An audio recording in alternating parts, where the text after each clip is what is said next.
In the spring of 1925, the city of Paris hummed with its usual vibrant energy. Cafes spilled onto sidewalks, artists painted along the Seine, and the sounds of daily commerce filled the air. Yet, beneath this surface of everyday life, a curious proposition was about to unfold, one that tested the very limits of human credulity and the enduring allure of a quick fortune. This was the moment when a man named Victor Lustig, a master of deception with a formidable reputation already preceding him in certain circles, conceived a scheme so audacious it would etch his name into the annals of criminal history. His target was not a bank vault filled with cash, nor a jewel-filled museum guarded by elaborate security systems, but an icon of engineering and national pride, the Eiffel Tower itself. The sheer scale of his ambition set this particular con apart from his previous, smaller-scale exploits, elevating it to a legend. Lustig, born on January 4, 1890, in Hostinje, Bohemia, then part of the sprawling Austro-Hungarian Empire and now within the modern Czech Republic, was a man of considerable intellect and charm. From an early age, he displayed a keen understanding of human nature and an uncanny ability to manipulate perceptions. He was a polyglot, fluent in at least 5 languages, including English, French, German, and Czech, a skill that served him exceptionally well in his transient life of deception, allowing him to seamlessly blend into various social strata across continents. His early career as a con artist often involved swindling wealthy passengers on transatlantic ocean liners, those grand floating palaces connecting Europe and America. On these voyages, he would typically pose as a Broadway producer seeking investments for fictional theatrical productions, or as a financier with exclusive opportunities. These early ventures honed his ability to read people, to identify their underlying desires for wealth or status, and to exploit their trust with disarming ease and a cultivated air of sophistication. He understood that a convincing persona was as important as the lie itself. The inspiration for his most famous con struck Lustig while he was reading a newspaper in Paris. An article detailed the extensive maintenance costs of the Eiffel Tower, a structure that, despite its grandeur and status as a global symbol, required constant painting and repair. The article highlighted the considerable financial burden the monument placed on the city, noting that its sheer size and exposure to the elements demanded continuous upkeep. This seemingly innocuous piece of information ignited a spark in Lustig's mind, leading him to envision a scenario where the tower's very existence could be leveraged for profit. He saw not merely a monument, a feat of engineering, or a symbol of France, but a commodity, a massive quantity of steel and iron ripe for a fabricated sale. He recognized that the very public knowledge of its maintenance costs could lend credence to an otherwise unbelievable story. To execute his plan, Lustig meticulously crafted an elaborate identity. He procured official-looking stationery, complete with forged government letterheads that bore the insignia of the French Republic. He adopted the persona of the Deputy Director General of the Ministry of Posts and Telegraphs. This position, entirely fictitious, was chosen with cunning precision. It lent him an air of significant authority and implied access to sensitive government dealings, particularly concerning public infrastructure and communications. The choice of ministry was deliberate. It was plausible that such a department would oversee major civic projects, including the eventual fate of large public structures. He also acquired a set of business cards and an official-looking stamp to further solidify his fabricated identity.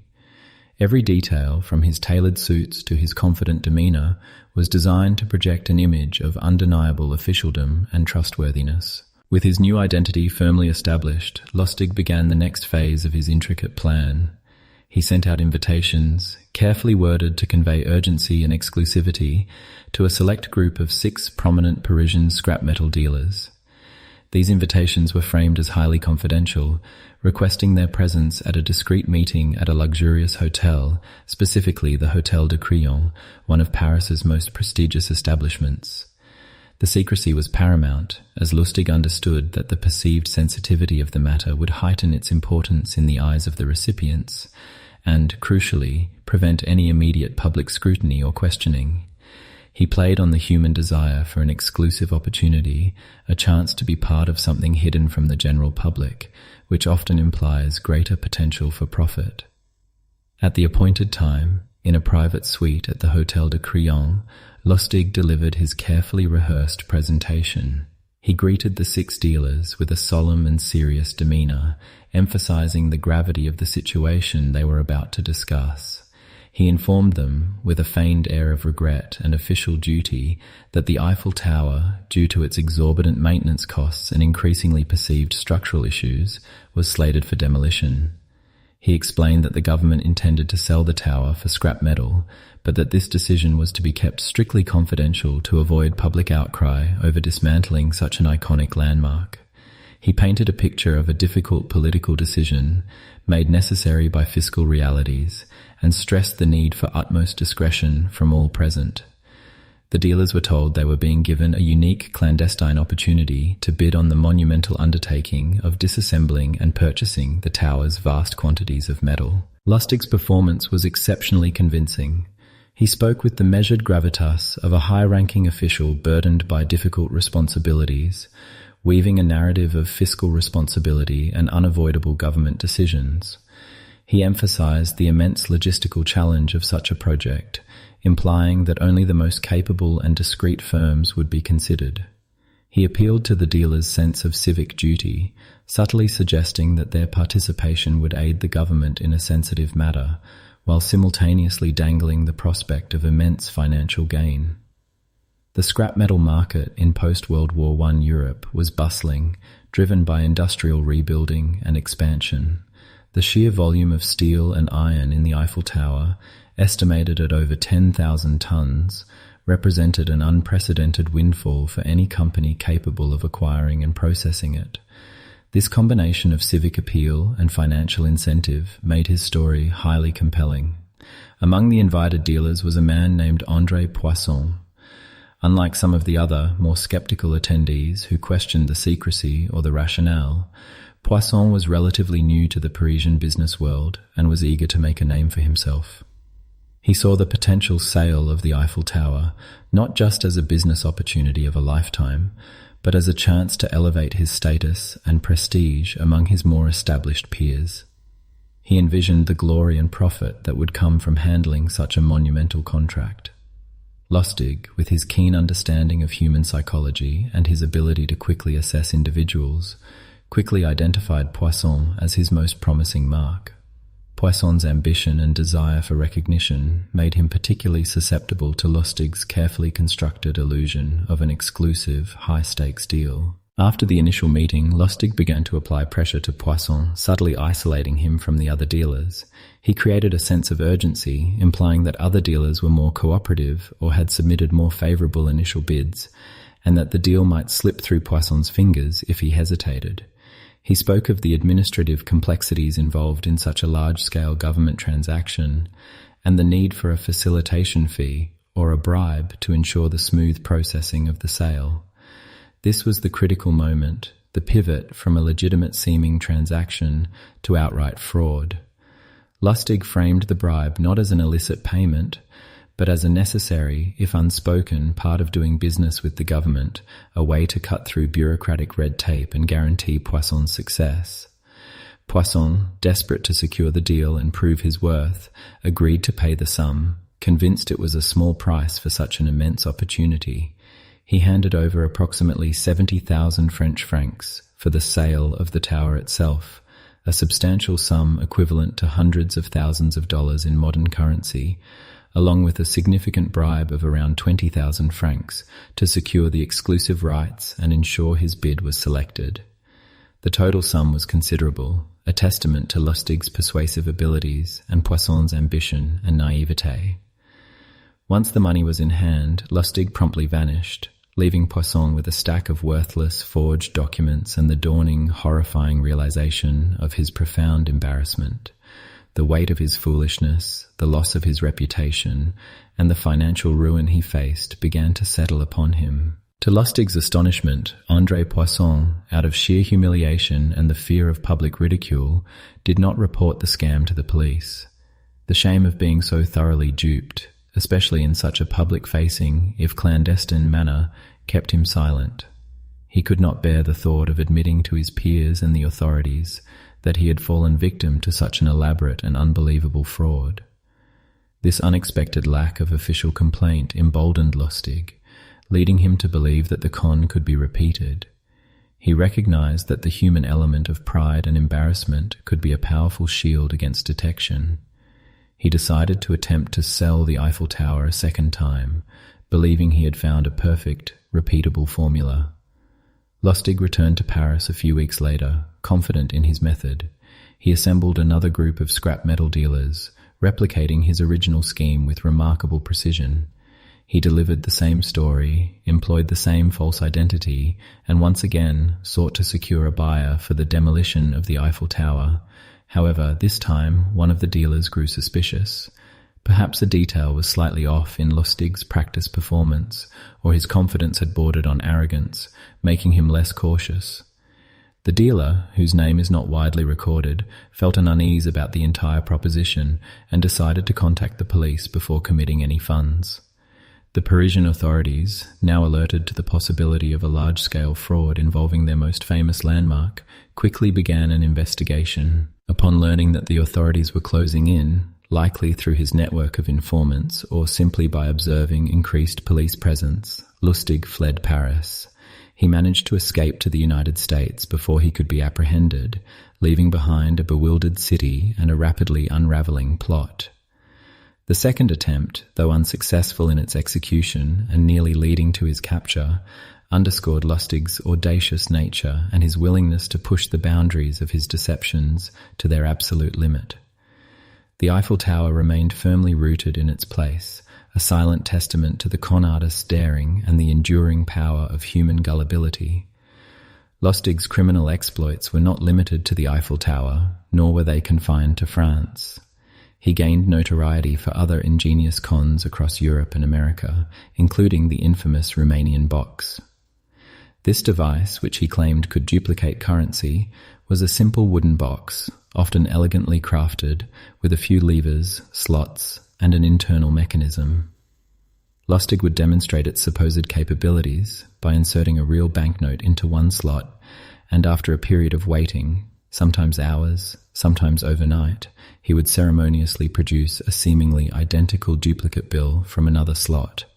In reality, the box contained a hidden compartment where a genuine bill was stored, which would then be released at the appropriate moment, while the original bill remained untouched, giving the illusion of perfect replication. He sold these Rumanian boxes to eager victims, including a Texas sheriff, for substantial sums, often ranging from $10,000 to $50,000, promising them a lifetime of effortless wealth and the ability to print their own money.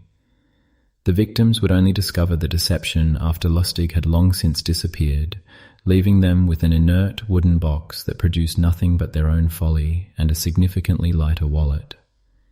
His ability to sell such a transparently impossible device speaks volumes about his charisma, his masterful salesmanship, and his victims' fervent desire for easy riches, a desire that often blinds individuals to obvious red flags. The allure of instant wealth proved a powerful motivator for many.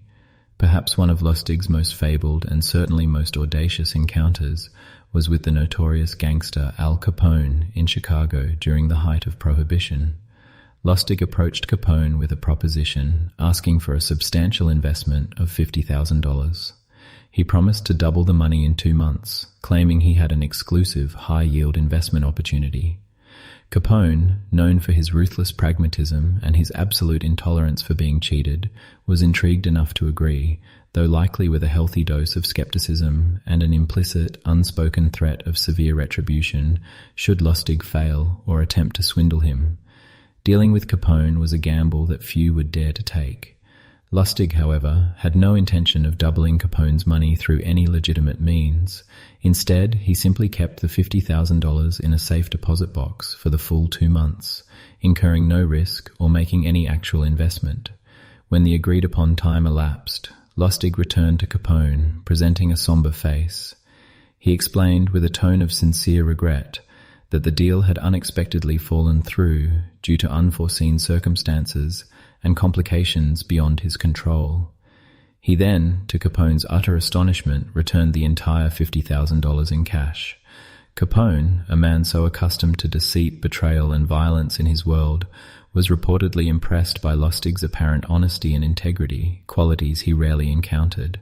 Capone, believing he had encountered a rare honest man in the treacherous criminal underworld, then gave Lustig a reward of $5,000, or in some accounts $1,000, for his integrity and forthrightness.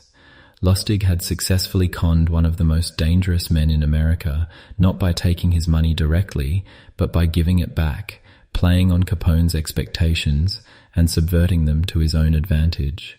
He understood that Capone, in his world, valued honesty, however rare, and would reward it. It was a psychological masterpiece of manipulation, demonstrating Lustig's profound understanding of human behavior, even that of hardened criminals. He had used the very expectation of fraud to create an impression of unparalleled trustworthiness, and thus extracted a profit. Lustig's career as a master con artist eventually came to an end, not through an elaborate scheme, but through a more conventional criminal enterprise. In 1935, he was arrested for masterminding a large-scale counterfeiting operation that had produced over $2 million in fake currency, a staggering sum for the time. This was a more direct and less elaborate form of crime than his earlier cons, but it demonstrated his adaptability and his continued pursuit of illicit gain. The counterfeiting ring was extensive, impacting the American financial system with a significant influx of high-quality fake bills, particularly $100 notes, that were difficult to distinguish from genuine currency, causing considerable disruption and concern among federal authorities. After his arrest, Lustig, ever resourceful, managed to escape from federal detention, a testament to his cunning and determination, even when incarcerated. He spent several days on the run, eluding a nationwide manhunt, which only added to his legend. However, his freedom was short-lived. He was recaptured a few weeks later in Pittsburgh, Pennsylvania. Subsequently, he was sentenced to 15 years in prison for counterfeiting, with an additional 5 years added for his daring escape. His final destination was the infamous federal prison on Alcatraz Island, a stark and desolate fortress in San Francisco Bay, a dramatic contrast to the luxurious hotels and transatlantic ocean liners that had characterized his earlier life of freedom and deception. Victor Lustig died on March 11, 1947, at the age of 57, in the Medical Center for Federal Prisoners in Springfield, Missouri, from complications of pneumonia while still incarcerated at Alcatraz. His life, a tapestry of elaborate deceptions, bold escapes, and astonishing psychological manipulations, concluded far from the spotlight he often sought and commanded. Yet, the story of the man who sold the Eiffel Tower, not once but twice, endures as a captivating tale of human ingenuity applied to the art of the con, a testament to the enduring power of illusion and the often unseen vulnerabilities within human ambition and desire.